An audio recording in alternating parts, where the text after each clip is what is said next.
podcast. Welcome back to the True Crime Lounge podcast. Today we are going to be talking about a case that is still very fresh and ongoing, so details are still limited at this very moment. Also, before I dive in, I want to emphasize that the family is still grieving and still wanting answers.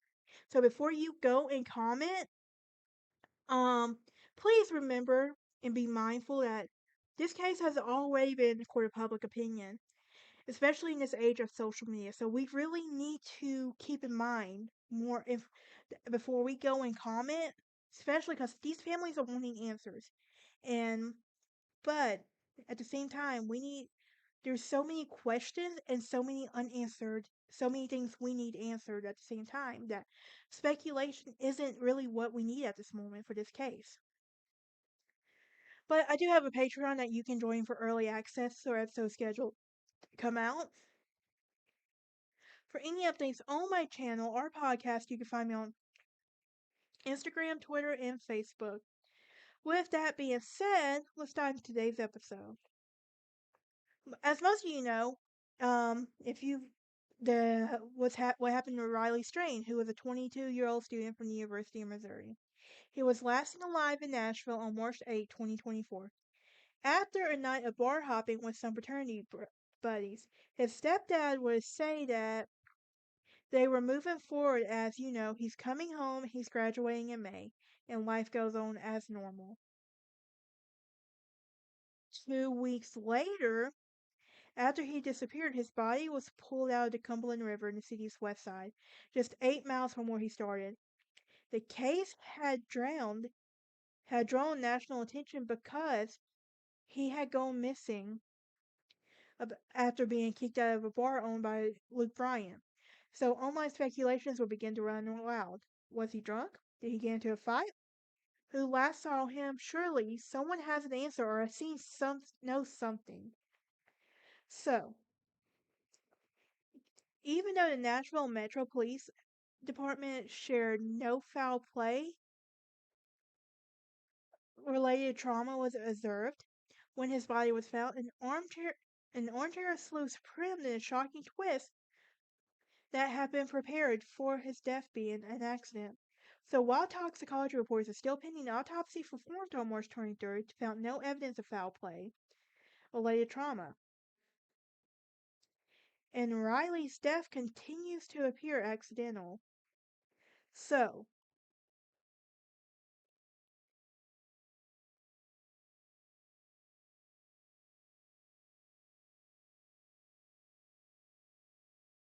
my laptop has gone crazy on me for some reason.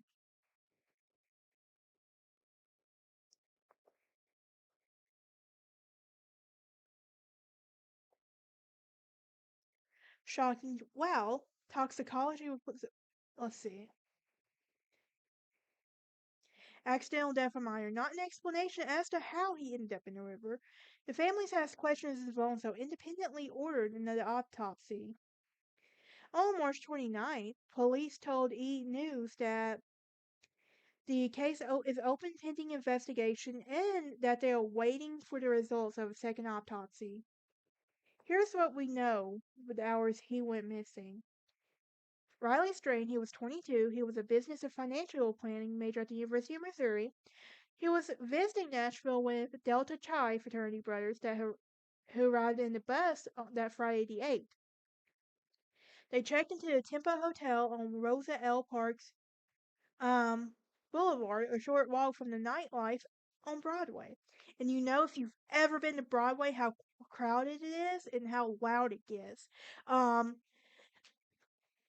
But yeah. So,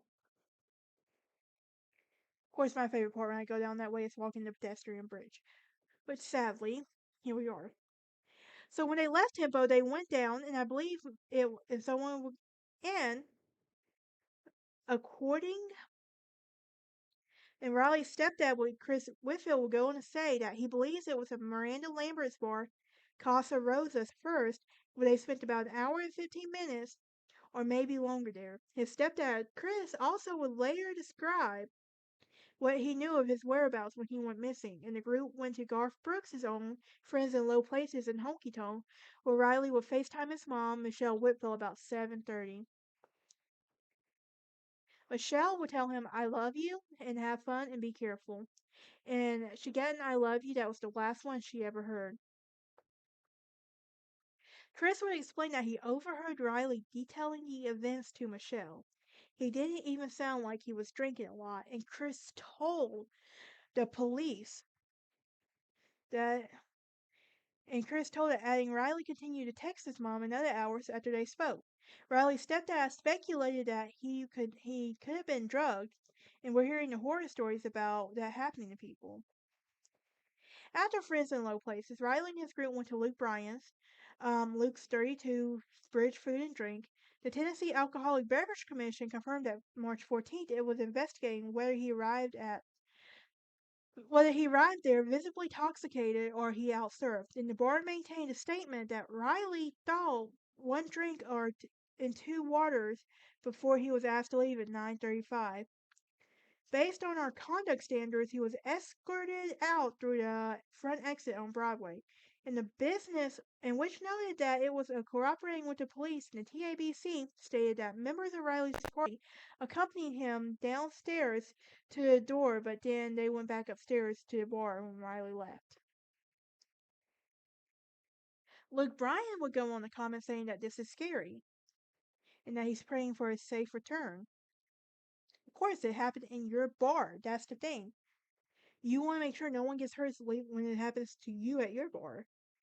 But I also do believe he does really feel bad too. But on March 8th, dog license establishments questions have been operated, and the agency said the final report was public until the investigation had been closed. So, and here's the thing, it wasn't his first time in Nashville. He's been there before. But he and his friends got separated. And the boys called him to make sure he said he was walking back to the hotel. And they didn't think anything about it. Still, somebody should have walked with him, called him an Uber, and made sure he got back safely. Um, so how did he end up in the river? Well, a security camera outside the escape room business captured Riley on 3rd Avenue cutting through the parking lot and going through a different direction. Another camera recorded him on Gay Street crossing 1st Avenue North at 9:47. Upon searching the corner, he stopped, staggered a bit, looked back at the direction that he heard before continuing down the street. The police, Chris wanted to see what was going on and happening at the same time, and we also like to see what happened after he crossed onto Gay Street. And there's such a void that we haven't seen. There was something else that is going to fill up some gaps. Riley's dad, Ryan Gilbert, said that he made it as far as we know, basically to the James Robinson Bridge, and that's the critical time where things went dark. The last live 360 ping was from Riley's phone from near the bridge when he crosses the Cumberland River. According to his parents and his stepdad. According to Riley's friends told Chris, he detailed that when the rest of the group got back to the hotel for the night, they saw he wasn't there. They went back to look for him and tried checking using his Snapchat location, which didn't really help anything. And that Riley wasn't to be found in any of his rooms with roughly 30 members of the fraternity stay in. The guys called Chris and Michelle. He and Riley's mom would jump on the cart, jump in the car and drive straight to Nashville. So, the investigation would begin, and the police said that they responded to the Tempo Hotel on March 9th in response to a call of a missing person. A friend of Riley's called 911, and dispatcher told him one of his good buddies went missing, according to the recording that was obtained. And the call said that Riley's last phone location was near the river at 11 p.m. A police report reviewed by CNN and Verizon the last ping that his phone was .64 miles southwest of the cell tower, located on 19 Odom Street, near the river, but search would come up empty. His mom would say that they would talk multiple times a day, and that was the longest she had gone without talking to him. Chris would describe his stepson as a very identifiable young man who was 6'7" with blonde hair, blue eyes, with and they feel like they're in a bad dream. What about the first trace of Riley? Well, on March 17th, police shared that two women were voluntarily aiding in the search to find Riley's bank card in the embankment between Gay Street and the Cumberland River. The next day, the police shared the latest video obtained by Riley on the night of March 8th, in that he had a brief interaction with the cops responding to a vehicle burglary on Gay Street on a sidewalk adjacent to the Cumberland River at 9:52. The officer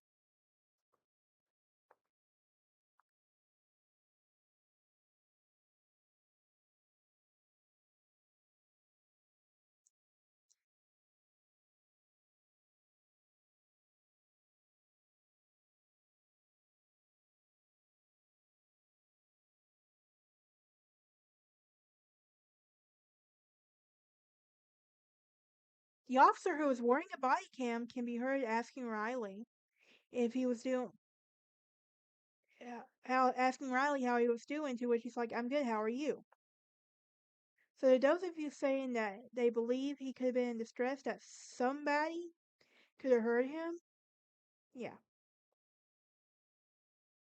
His stepdad told NBC that there had been no access to all of his accounts except for the bank card, and that it was no credit or debit card.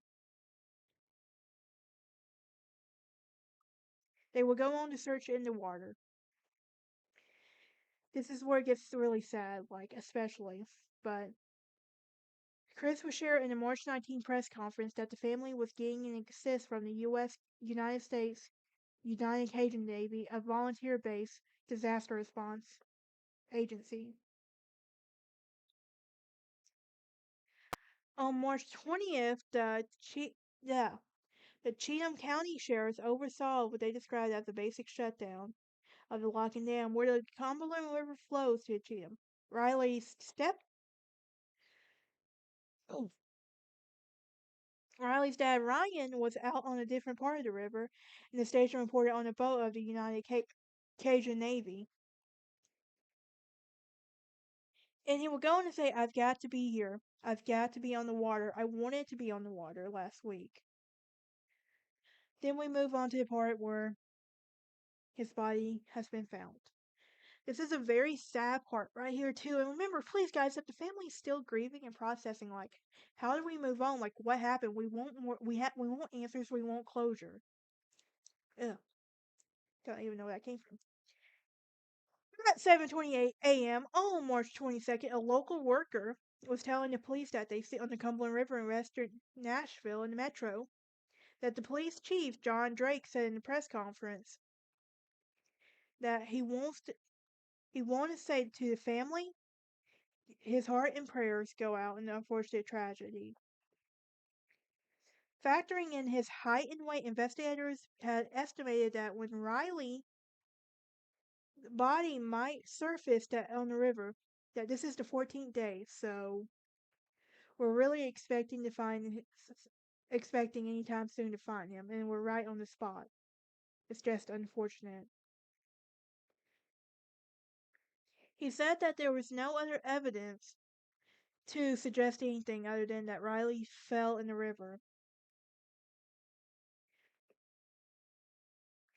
Riley's dad, mom, and stepdad all wore green, his favorite color, to the police headquarters that afternoon. And speaking to reporters, Michelle will go on to say, "I want to ask you, I want to ask that all you mamas out there hug your babies tonight, please. Please for me, just hug your babies tonight. And again, thank you for sharing our story." The two autopsies now. Well, an autopsy was performed March 23rd, And the police confirmed to E! News that the detective was present was post-mortem, and the cause of death continued to appear accidental, with no signs of foul play trauma. Toxicology reports are still pending. In the meantime, Riley's family hired a private company to perform an independent autopsy, and the family friend Chris Dingman told News Nation on March 27th. The original autopsy came out just like they did, and no other signs. He also referred to the police that the report that he said Riley didn't have on his pants, his jeans, or boots, and his wallet wasn't recovered. Another thing that threw him for a loop was that the coroner was going on record saying that a news person in Nashville stating that the lack of water in his lungs it raises more questions than answers. Exactly what I'm saying. The family said goodbye to him on March 29th in their funeral in their hometown funeral of Springfield, Missouri. And according to online obituary, paying tributes to a vibrant and loving nature, and they're planning a private burial. The family requested attendees wearing green and dress comfortably in honor of his life.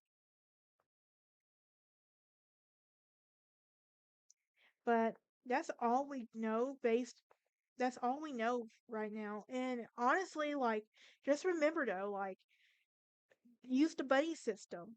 As childish as that sound, use that buddy system. Don't let your friend walk drunk alone. Call him a cab. Do something that's gonna let them know, hey, we need to do this. And also, I would like to point out that the family is petitioning for Riley's Act, um, which I'm pulling up now,